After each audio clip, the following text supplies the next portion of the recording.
Les souhaits, je tiens déjà, par rapport à la communauté, à adresser déjà mes souhaits, meilleurs souhaits de bonheur, de santé et de bonnes choses à tous les membres de notre communauté, hommes comme garçons, filles comme maman, que tout se passe bien et que toutes les mauvaises nouvelles qui nous ont poursuivis pour l'année 2019 puissent disparaître en 2020. Donc je laisse sur le meilleur des cas pour 2020. Pour ce qu'on peut faire comme souhait dans le niveau de la communauté, ça se situe au niveau de 3 niveaux. Le premier niveau, c'est d'abord l'achèvement et la construction du foyer Babantou, qui est, vous avez vu, qui est une œuvre dont l'intérêt ne passe du tout commentaire. Il faut absolument que nous achevons, que nous réalisons cette œuvre.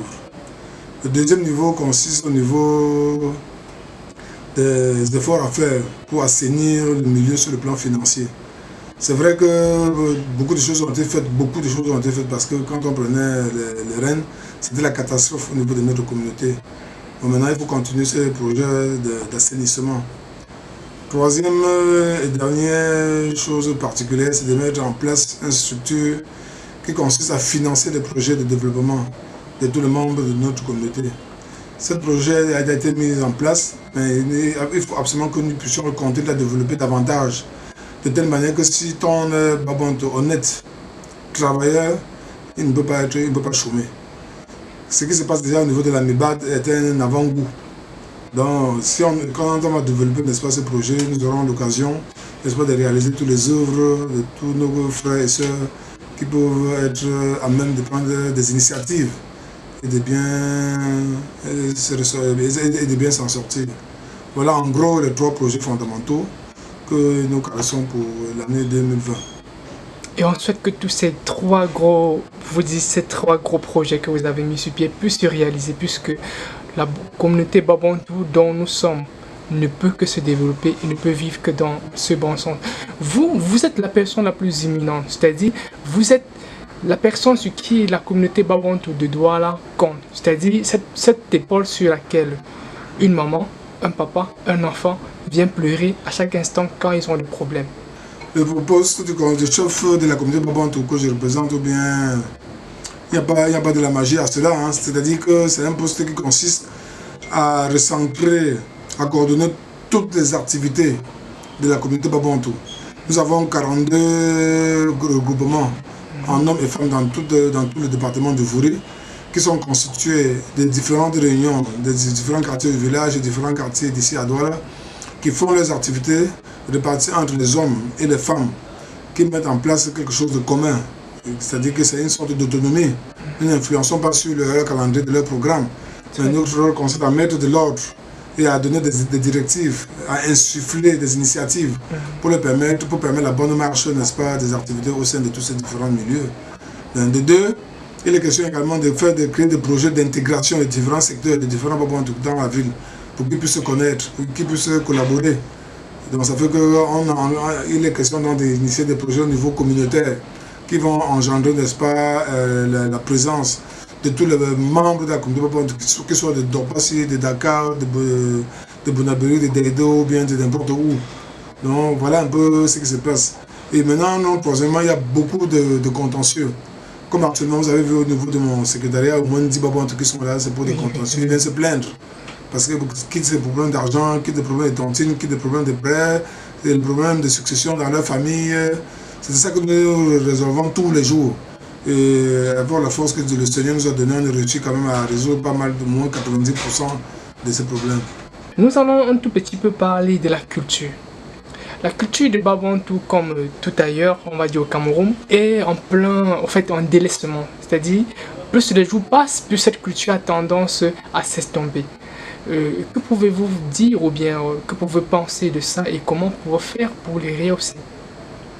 Écoutez, sur le plan culturel, je pense que Babantou, c'est un milieu qui évolue également, évolue en phase clos. C'est-à-dire que les dérapages que nous voyons sur le plan de la culture au niveau de notre pays ont des influences forcément sur le milieu Babantou, parce que dès lors que les activités économiques ne marchent pas bien, ça a forcément une influence sur les activités culturelles. Vous ne pouvez pas exercer une activité culturelle quand vous avez faim. Vous ne pouvez pas exercer une activité culturelle quand vous savez que vous avez bénéficié d'une tontine et vous avez tous les biens du monde pour la rembourser. C'est pas possible. Donc, il est donc question d'abord d'enseigner sur le plan économique, sur le plan pratique, sur le plan matériel, et puis le reste viendra. Je crois que pour le moment, ça n'a pas été complètement délaissé la culture au niveau de Babantou. Nous avons une série de nos réunions de jeunes, une série de danses traditionnelles qui évoluent régulièrement. Donc de ce côté-là, qui s'expriment à travers certaines activités, à travers le deuil, à travers les kermesses, à travers des obsèques et tout ça, qui s'expriment. Donc cette danse-là s'exprime de façon permanente. Ce qui reste à faire au niveau de notre culture, par exemple, c'est de donner par exemple un coup d'accélérateur pour la vendre encore davantage. Je crois que ce qui reste à faire. Et puis de ce côté-là, il y a toute une équipe qui est mise en place pour réfléchir par rapport au coup d'accélérateur qu'on va donner par rapport à ça. Je crois que dans les prochains jours, vous ne me démentirez pas. Nous sommes plongés dans une crise politique dans la communauté Babantou et ça met de cela des années dans lesquelles nous sommes en train de vivre et ça a des causes gravissimes qu'on y voit de temps en temps comme une cohésion qui disparaît, certaines choses qu'on ne peut pas citer ici. Vous qui êtes le leader, comment pouvez-vous faire pour rassembler Babantou puisque on dit en Babantou qu'on ne chasse pas un enfant, on le laisse dehors.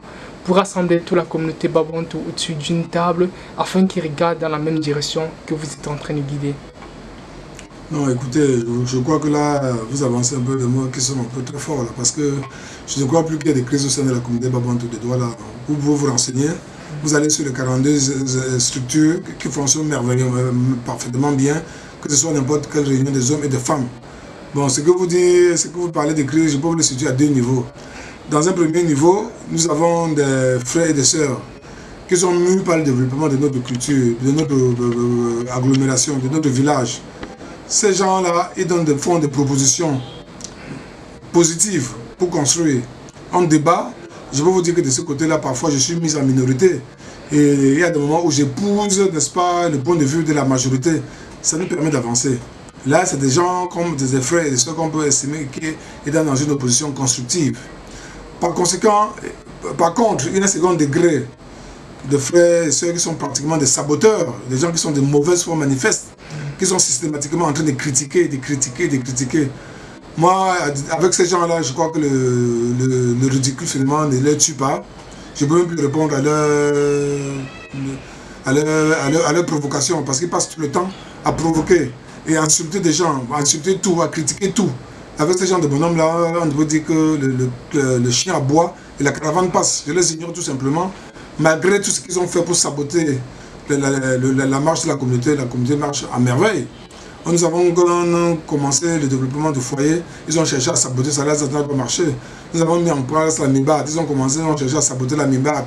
La MIBAT maintenant a plus de 350 personnes adhérents. Ça marche à merveille.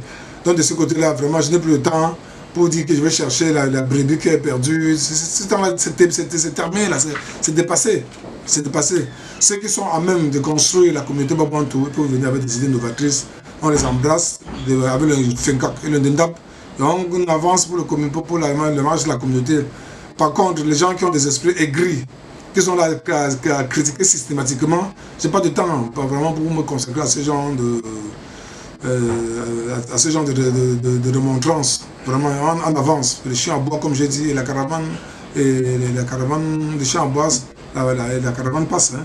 Donc de ce côté-là, ce n'est pas parce qu'il y a 2 ou 3 individus qui passent le temps à critiquer, qui ne font d'abord rien pour la communauté. Ils sont dans leur coin, ils utilisent les réseaux sociaux pour savoir ce que les mamans et les frères font dans leurs différentes réunions.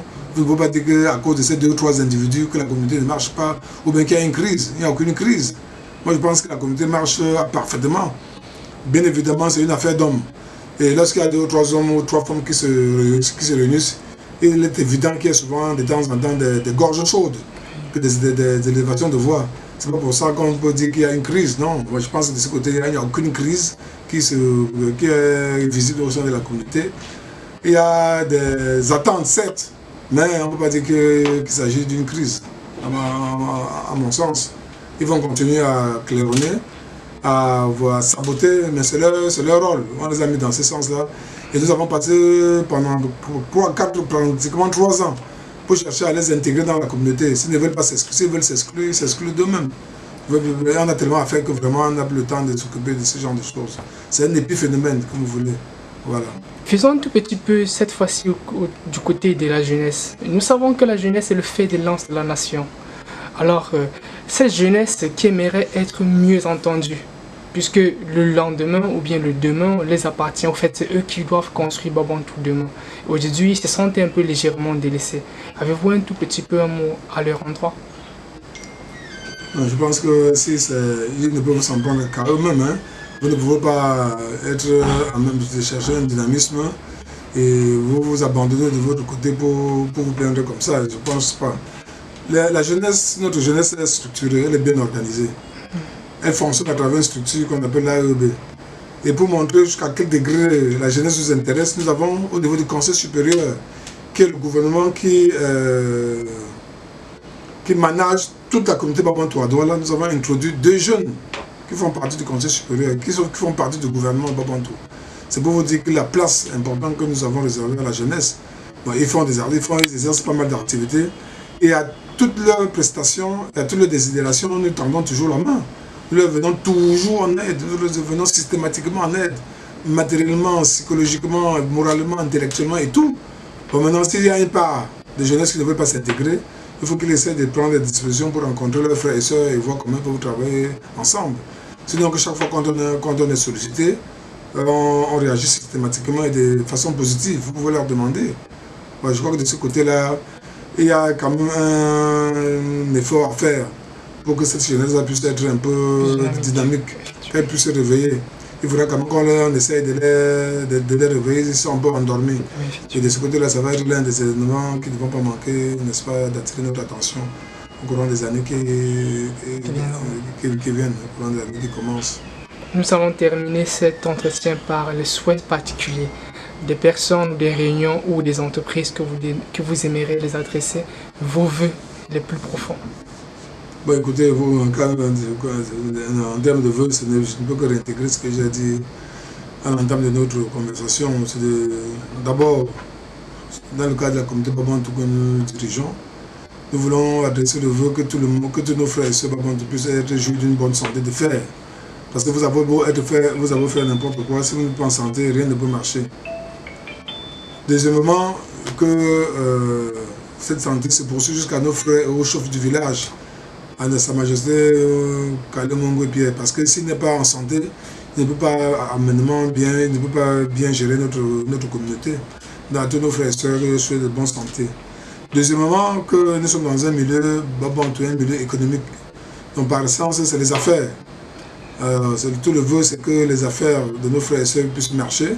C'est-à-dire que toutes les activités génératrices de revenus qu'ils ont mis en place, que cela puisse clore, que cela puisse se multiplier par 1000, par 4, pour que ce soit avec les centièmes qui puissent continuer, n'est-ce pas, au développement du village. Et troisièmement, quand ces 2 faits sont passés, que la cohésion puisse être davantage perceptible, que l'harmonie, la solidarité et l'unité au sein de la communauté Babantou comme dans tout le pays ne soit pas un vain mot. Et tout ce que je souhaite particulièrement dans notre milieu Babantou, nous avons des frères et sœurs qui sont très hypocrites, des sournois, je sais de quoi je parle. Dans le souhait ardent, c'est que nos frères et sœurs puissent mettre de côté cette hypocrisie et qu'ils soient vrais dans leur vécu quotidien. Quand ils montrent leur face véritable, quand ils causent avec leurs frères et sœurs. Avec ces problèmes-là, nous allons résoudre au moins 60% des problèmes dans notre communauté.